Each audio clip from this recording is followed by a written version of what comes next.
This morning, we got a phone call from a client that wanted to know why we had made a set of recommendations so that they had a certain set of security components in place. We're trying to improve their overall security posture. So they call and they said, I don't understand why I need all these elements. So can you tell me a little bit about what and why we recommended the things that we did?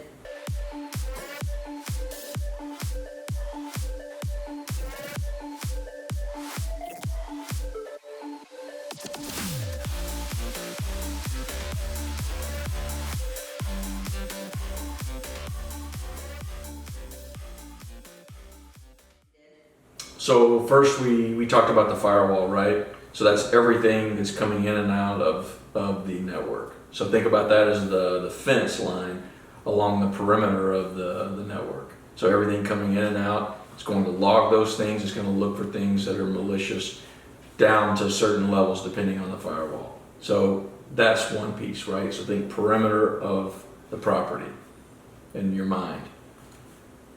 So the next point would be endpoint security. Think about from an alarm system, those are sensors throughout the facility. Or think about a home.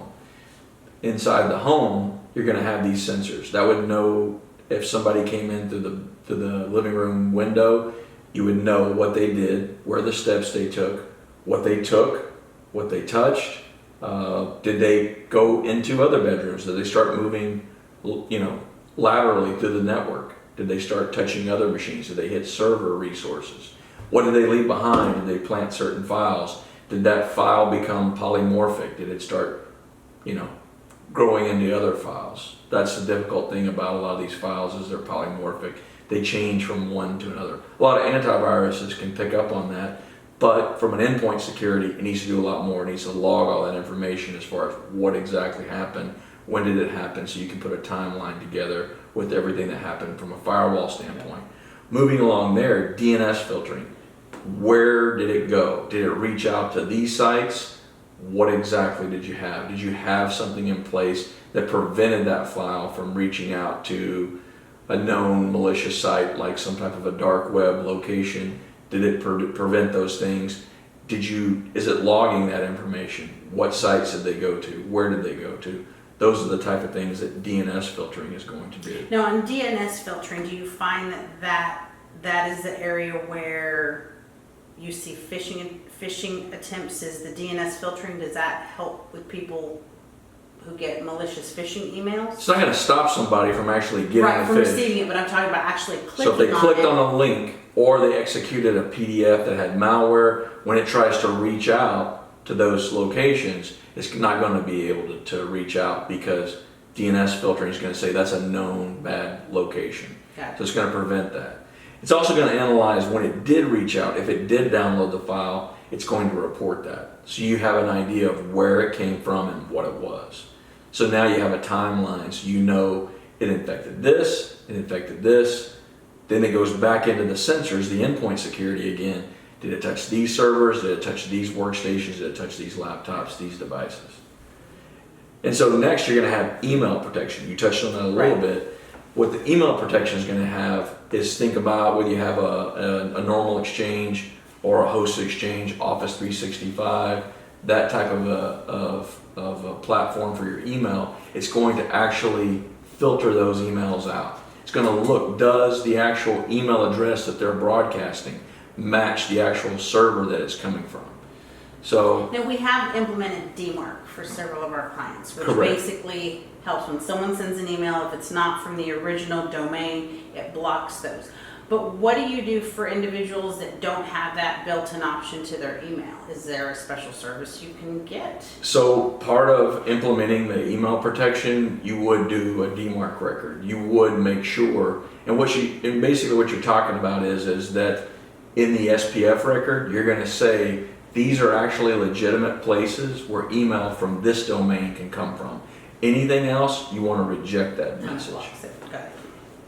And so lastly, you want to have the ability to tie all this information together. Information coming from the firewall, information coming from the endpoint, information coming from DNS filtering, and stuff coming from email protection. So you have one single pane of glass through APIs that's going to feed one database so you can actually see everything that goes on.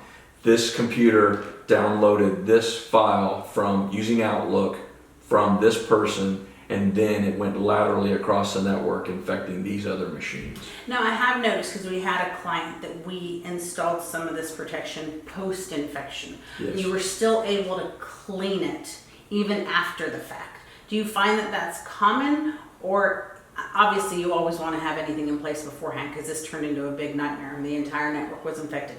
But I noticed you were still able, even after the fact, to use these services to clean up and stop the malicious communication back and forth. So what does that usually look like?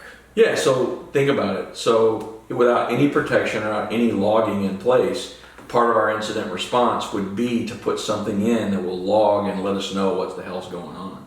So you see the lateral movement. So there's nothing to stop it to continue to operate the way it's designed. It's going to continue to move laterally.